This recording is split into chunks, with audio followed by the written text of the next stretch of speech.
You have been buried, written off. They have already spoken your eulogy. Good. Now let's show them the terror and the beauty of a resurrection. This is how you make the greatest comeback the world has ever seen. Now let's get into the first and most non-negotiable step. You cannot build a palace on a foundation of cracks and wishful thinking.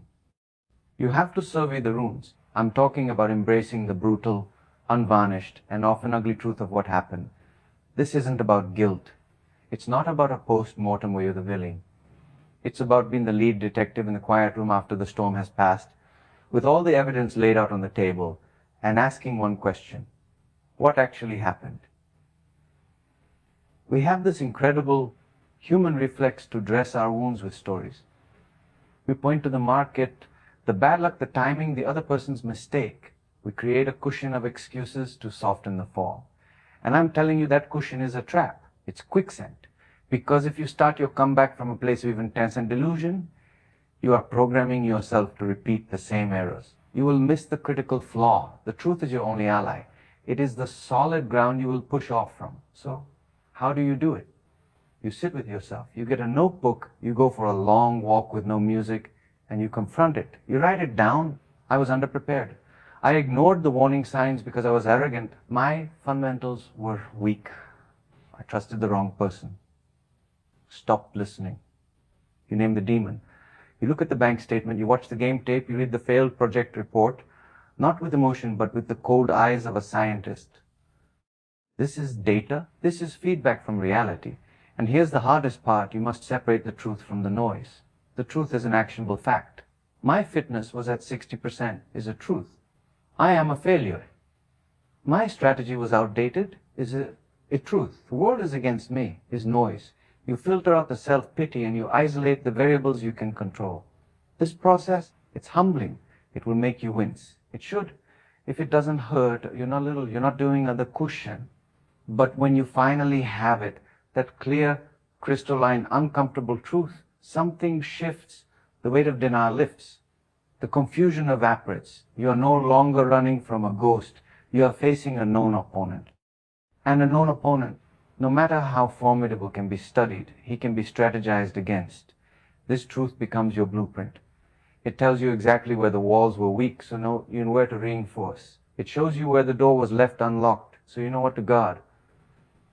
This brutal honesty isn't your enemy, it's your chief consultant. It is the very first and most critical investment you make in your greatest comeback. So, start there, in the quiet, with the truth. Now let's talk about the hardest part.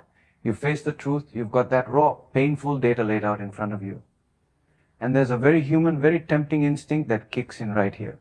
It's the instinct to salvage, to patch up, to take that broken version of yourself and just try to glue it back together. To say, okay, I see the cracks, I'll fill them, I'll be me, but just better. I need you to understand this, that instinct is a death sentence for a true comeback.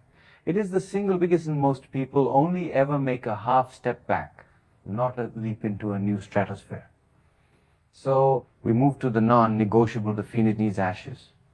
You must allow the old version of yourself, the one that experienced that defeat, to burn away completely. That person with that specific mindset, that particular set of assumptions, that exact emotional wiring that led you to that moment, they have to go.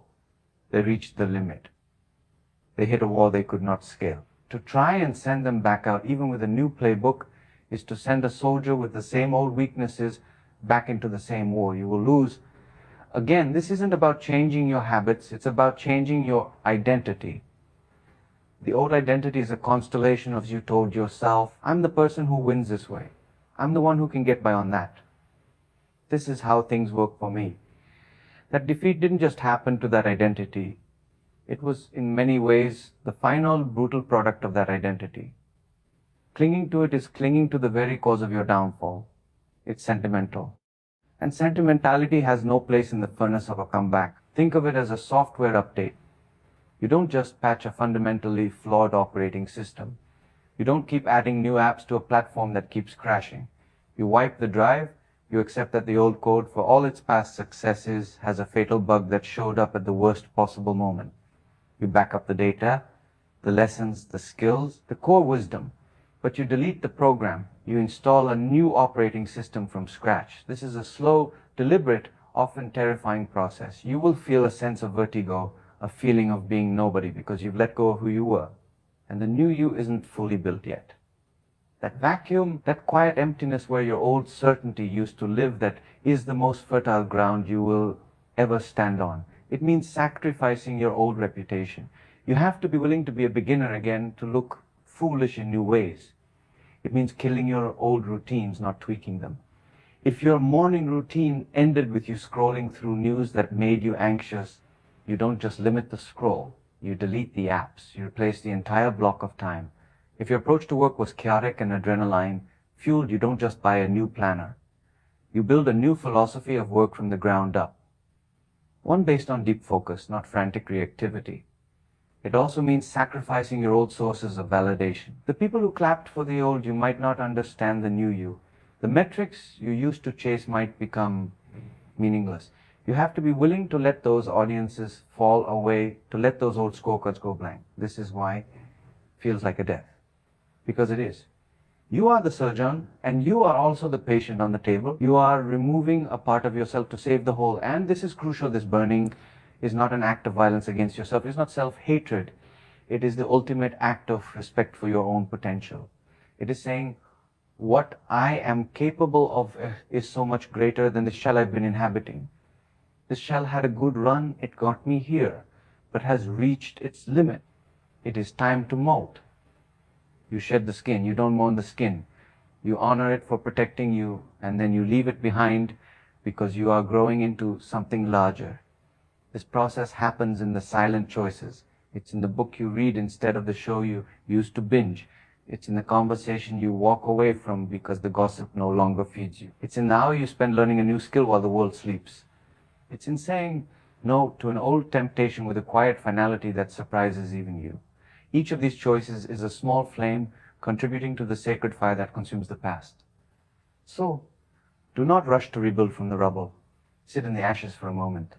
Feel their emptiness, their purity. Because only from ground zero, with no old structures blocking the view, can you see the true horizon. Only from here can you design something not just repaired, but reborn. The old you got you to the fight. The old you also lost it. The work is done. Thank them. And then let them go. Your greatest self is waiting in the embers. Stop looking for the old blueprints. So now you've done the hardest thing. You've surveyed the ruins with clear eyes. You've let the old version of yourself turn to ash and standing there in that quiet empty space. And if you're not careful, that's where you'll stay. Because that emptiness can become a prison just as easily as it can become a launch pad. It's cold there. It's cold there. It's confusing. The motivation you used to run on is gone. The old reasons have burned up. So what now? What pulls you out of that stillness and into motion? This brings us to the absolute core. You must find your North Star. You see, a comeback cannot be powered by the past. I'll show them is a bitter, finite fuel. It might get you 100 yards, but it will choke you over the long haul. Revenge is a loud, flashy spark, but it burns out fast and leaves you in a darker night. No, you need something that pulls you, not something that pushes you from behind. You need a purpose so compelling, so deeply woven into your bones, that it becomes a gravitational force. This isn't a goal. A goal is, I want to win back my title. A North Star is, I must prove to myself that resilience is my defining trait, and in doing so, inspire my daughter to never, ever quit on her own dreams. Feel the difference. One is a target, the other is a destiny. This North Star has to be personal, almost sacred. It can't be for the applause, because the applause will fade on the tough days. It has to be for a reason that makes you well up with emotion when you think about it in your weakest moment. Maybe it's for the people who believed in you when no one else did, and you need to honor that faith. Maybe it's to master a craft so completely that you leave a dent in the universe. Maybe it's simply to look in the mirror 10 years from now and see the eyes of someone who faced oblivion and said, not today. For this purpose comes your non-negotiable. When the alarm goes off at 4:30 a.m. and every cell in your body to scream, it's not willpower that gets you up. Willpower is bankrupt by then. It's the North Star. You see it flickering in your mind's eye, and you get up for that when in the middle of a brutal, grinding, boring drill that no one will ever see, and you want to cheat to cut a corner, it's the North Star that tightens your focus. You do it right for that. It's the story you tell yourself about why the pain has meaning. It transforms suffering from a punishment into an investment. It makes the mundane magnificent. Without this, the discipline we talked of, punishment, resilience is just stubbornness, but with it, with a true North Star, every setback becomes navigation. You're not lost, you're just recalculating the road to a fixed point. The doubters become background noise. The long hours become a pilgrimage. This purpose is the single piece of the old world you are allowed to carry into the new one. Not the pride, not the trophy, but the deepest why that the failure could not touch and that the ashes could not consume. Find that one thing that lights you up from the inside. Not a slogan for others, but a silent promise to your true self. And let it guide you through every single step that follows. Or have your truth, you have your ashes, you have your North Star burning bright on the horizon. And now, this is where almost everyone makes the fatal mistake. They look at that distant shining point and they try to leap towards it in a single glorious bound.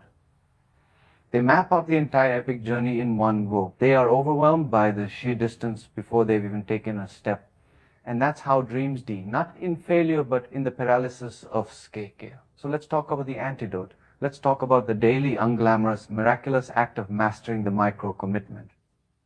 That grand purpose, that magnificent comeback story you're writing in your head, forget it. Right now, put it on a shelf. Because today and every day of this journey, your job is not to make the comeback. Your job is not to redeem yourself. Your job is absurdly, almost insultingly simple. Your job is to win the next 5 minutes. The human mind is not built to process a mountain. It's built to take a step, and then another. Your focus must shrink from the panoramic view to the single, small actionable square in front of your feet. The comeback is not a single event you arrive at. It is a compound interest earned on a million tiny deposits of effort that nobody will ever celebrate. It is the sum total of every time you chose the salad over the junk, not because you're on a diet, but because you made a micro commitment to fuel your body for the next session. It is every time you put your phone in another room for 25 minutes of deep work, not to write the book, but to write the next paragraph.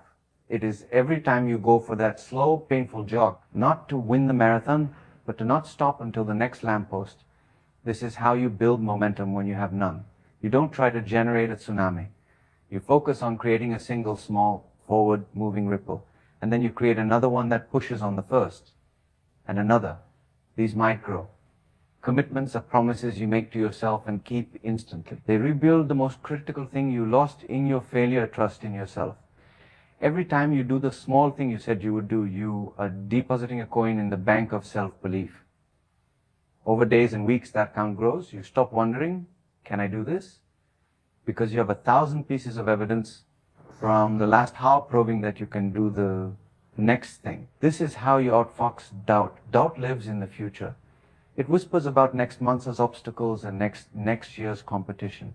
But doubt cannot survive in the fiercely lit room of the present moment, where the only question is, can I read these 10 pages? Can I make this one call? Can I hold this plank for 30 more seconds? The answer is almost always yes, and that ice becomes a brick. Lay enough bricks with enough consistency, and one day you'll look up and you'll be standing in a fortress. So let the world dream of the spectacular finish. You live in the humble, powerful now. Your entire empire will be built 5 minutes at a time. You've mastered the micro commitment. You're living the 5-minute blocks, building your fortress brick by brick. But I need to warn you about a trapdoor hidden in that process. What happens on the day? And there will be mountain. You wake up, the 5 minutes feels like a 5-ton weight. When your North Star seems dimmed by thick clouds, and that carefully built momentum grinds to a halt, when you simply don't feel like it, this is the pivot point. This is where you learn that a true comeback isn't built on motivation. It is built on something far more resilient, far more architectural. It is built on a scaffold of discipline, not motivation. Let's be clear, motivation is a fantastic guest. It throws a great party. It fills the room with energy, with big ideas, with this electric sense of possibility.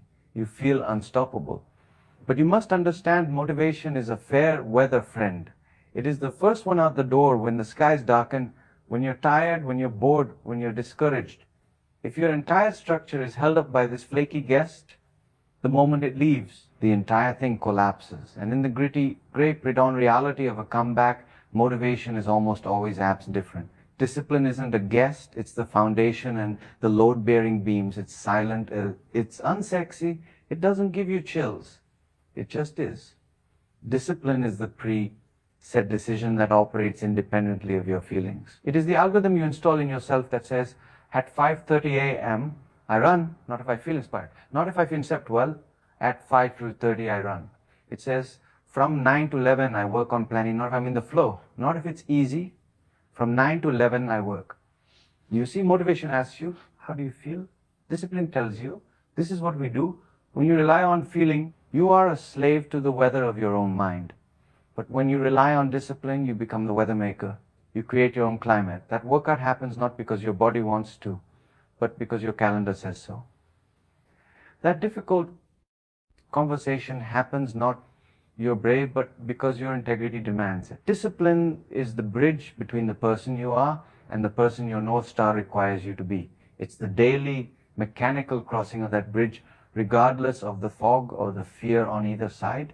This is why your routines are sacred. They're not just schedules, they are rituals of self-reclamation. They are the physical enactment of your commitment over and over until willpower is no longer needed, until it becomes identity. You don't find time for your comeback, you structure your life around it with the boring, brutal precision of an engineer. You defend that structure against all invaders, the sudden distraction, the tempting excuse, the seductive shortcut. So stop waiting to feel ready. Stop waiting for the spark. The spark is a myth sold to people who never have to rebuild from zero. You are not waiting for a spark, you are building a fire methodically with kindling and logs and sustained effort, whether you feel like a fire builder or not. Your feelings will catch up later, surprised by the warmth they find. Make your choice when you are strong, so it holds you up when you are weak. That is the scaffold. Now let's talk about something we often underestimate, something that works on us in whispers and subtle nudges, shaping our reality from the inside out. You are building your scaffold, you're mastering the micro commitments, but you are not building in a vacuum. You are surrounded by an ecosystem of people, voices, opinions, energies. And this ecosystem will either be nutrient-rich soil for your rebirth, or it will be the toxic ground that poisons your roots. This is not about friendship, this is about survival physics. You must curate your circle with ruthless intent. Understand this, a comeback is an inherently fragile state. You are a sapling, not an oak. You are retraining your nervous system, fighting old ghosts operating on a new, untested blueprint. In this state, you are more permeable, more impressionable than you have ever been. Every conversation, every piece of advice, every casual comment from someone else sinks in deeper than it normally would. The wrong word at the wrong time can be a derailment. The right silence can be a sanctuary. This means you have to become an anthropologist of your own relationships. You must audit the people in your orbit and ask one brutal, functional question. What is this person's role in the architecture of my comeback? You are not looking for cheerleaders. Empty cheers are just noise. You are looking for two very specific types of people. The first is the Sherpa. This is the person who has been higher up the mountain than you. They don't just tell you you can do it, they show you the specific crevice to avoid on the next pitch. They offer strategic truth even when it's hard to hear. They see the storm clouds you don't and tell you to rope in. Their value is in their earned wisdom and their calm, factual guidance. The second is the believer.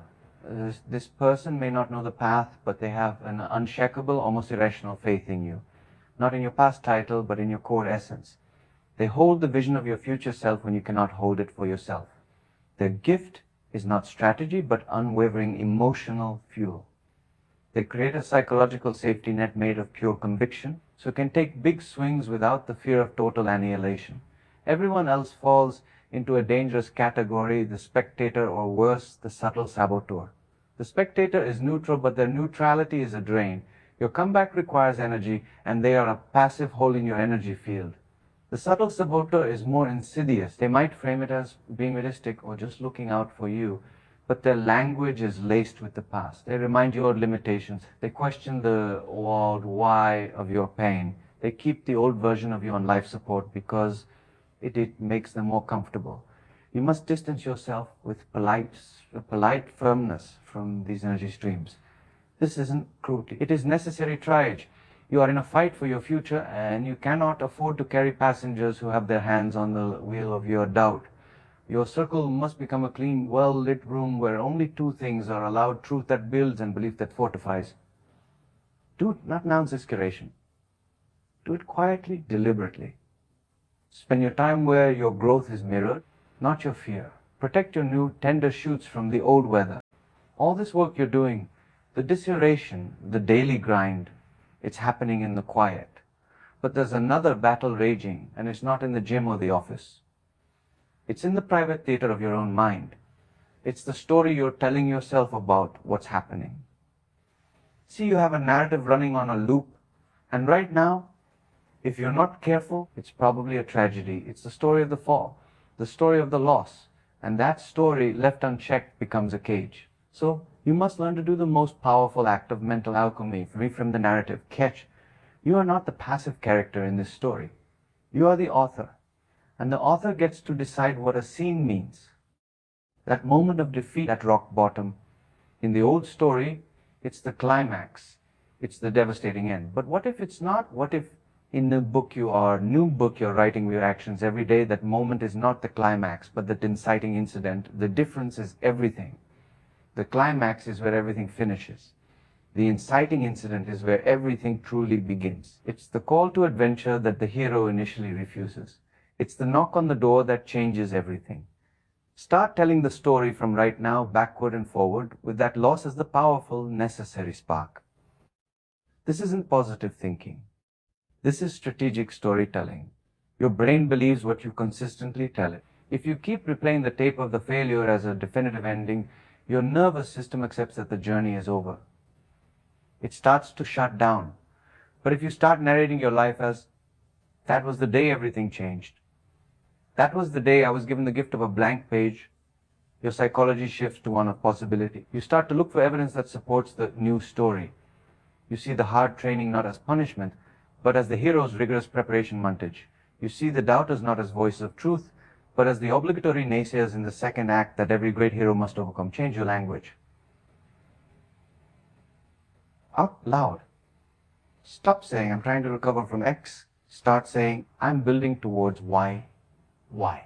Stop saying, I have to fix my weaknesses. Start saying, I am integrating my lessons. Speak of the past as the former chapter, not as your defining truth. Speak of the present as the construction phase. This verbal reframing forces your mind to organize reality around a new central theme. One of progression, not regression. This is how you turn memory into fuel, not an anchor. The facts don't change. The scoreboard doesn't lie. But the meaning of those facts is entirely yours to assign. Was it a collapse, or was it a necessary demolition to build something taller? The choice is yours, and that choice, made consistently in the words you use in your own head and with your trusted circle, will determine the altitude of your entire journey. So pick up the pen of your perception. The draft is yours to rewrite. As you rebuild your narrative and solidify your daily rituals, there's a specific potent resource you have that your competition does not. They look at you and they might see someone who's been broken. They see the gap in your resume, the quiet period, the stumble. But they are missing the secret ingredient entirely. They don't see what the breaking deposited inside you. This is your unfair advantage. You must learn to leverage the scar tissue. Think about it. The people who have never faced a real knockout blow, they operate from a place of pristine, untested theory. Their confidence is built on an unbroken string of successes that may have never been truly pressured. It's sleek, but it can be brittle. You've been in the crucible. You felt the floor give way. And in the process of putting yourself back together, you developed something tougher and more valuable than raw talent. You developed a unique form of intelligence. This isn't book smarts, it's bone-deep knowledge. It's the intelligence of the healed fracture, which knows exactly how much stress it can now bear. That scar tissue is your strategic data. With a chilling clarity, your rivals can't only guess at what true failure looks like, feels like, and what specific missteps lead to it. You have a map of the quicksand. They only have a brochure for the park.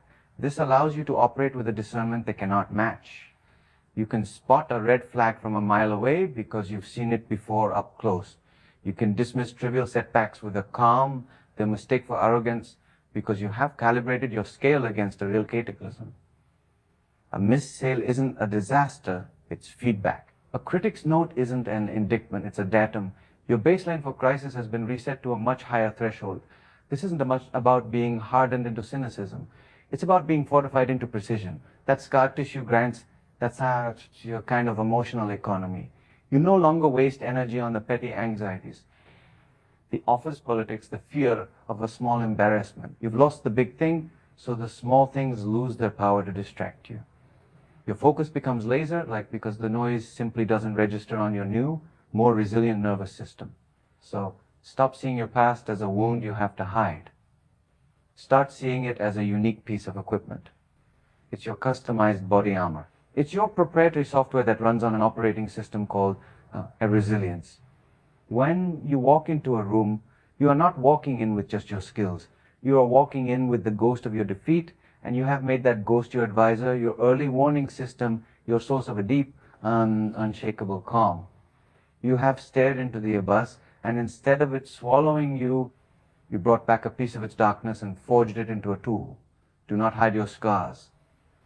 Study your texture. Understand the protection they now offer.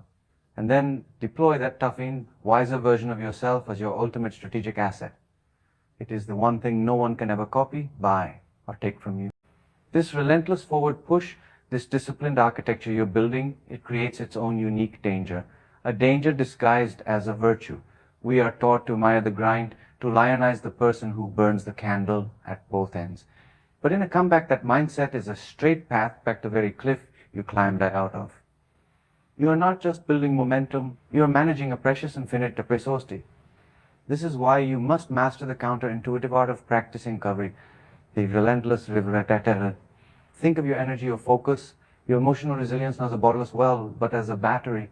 Every micro commitment, every disciplined hour, every strategic thought draws from it. The old you might have believed that draining that battery to zero was a sign of commitment. The new you understands that letting it hit zero is a catastrophic systems failure. It's not dedication, it's poor management. Recovery is not the space between the work. Recovery is the work. It is the essential, non-negotiable process where the actual growth happens, where the muscles you've torn in training repair and strengthen, where the neural pathways you've fired solidify, where the emotional resilience you've spent is replenished. This means you must schedule your rest with the same ruthlessness and precision as you schedule your work. It is not what you do when you have nothing left. It is what you do so that you will always have something left. This looks like protecting your sleep as if it were a business meeting with your future self. It looks like the deliberate, quiet walk with no podcast, no phone, just letting your mind island replenish. It looks like the 20 minutes of true stillness where you are not consuming, not producing, but simply allowing your nervous system to step out of the fight mode it's been in. Burnout is the enemy of the long game, and your comeback is the longest game you ever play. You cannot sprint a marathon. Recovery is how you transform this from a desperate sprint into a sustainable, unstoppable march. It is the strategic pause that allows for integration. Without it, you are just stacking bricks without letting the mortar dry. The first strong wind will topple it all. So you must become a student of your own rhythms. When does your focus truly wane? What activity genuinely restores you? Not numbs you, but the deep kind of restores you. Is it deep, calm, absolute solitude? Is it movement in nature or losing yourself in music? Identify these sources of genuine recharge and embed them into your structure, not as rewards, but as fundamental pillars. This isn't softness. This is the sophisticated engineering of a human being built to last.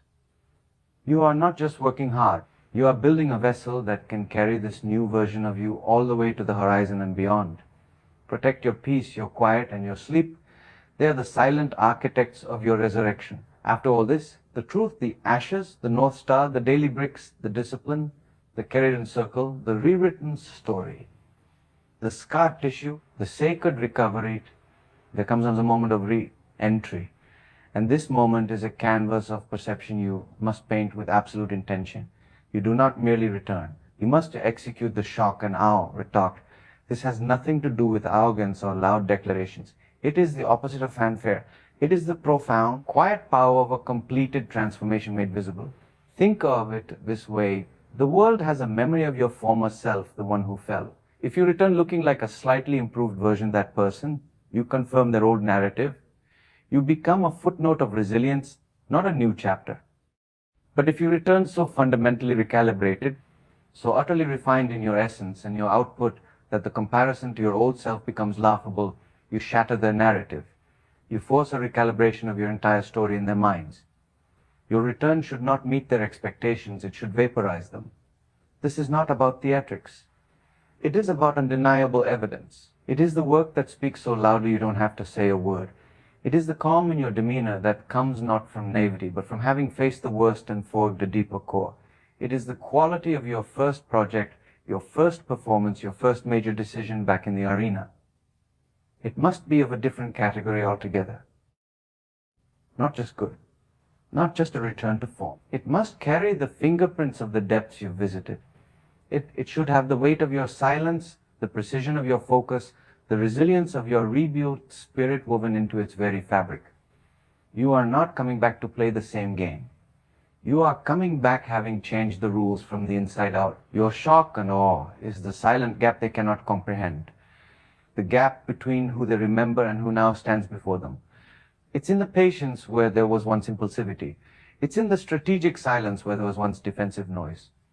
It's in the simplicity and power of your first move, which demonstrates a clarity purchased at a price they did not pay. So, do not announce your comeback. Let your work, your presence, your recalibrated being announce it for you. Let people lean in, squint, and whisper. What happened to them? They are utterly different. That dissonance, that beautiful, puzzling gap between their memory and your reality is your victory. It is the proof that the journey in the wilderness was not an exile, but a pilgrimage to a source of power they didn't know existed. Make your return a statement of such quiet, undeniable substance that it resonates in the space between what was and what now is. So, where does your comeback begin? It does not begin when the crowd cheers again. It begins right now in the silence of your decision. It begins with you choosing to see your lowest point not as a grave, but as a fertile ground. The world loves a winner, but it remembers a legend, and legends are forged in the comeback. They are by people who decided that their ending was, in fact, a spectacular beginning. Now go. Your greatest defeat is waiting, not to define you, but to launch you. Go make it the prologue to the greatest comeback story ever told.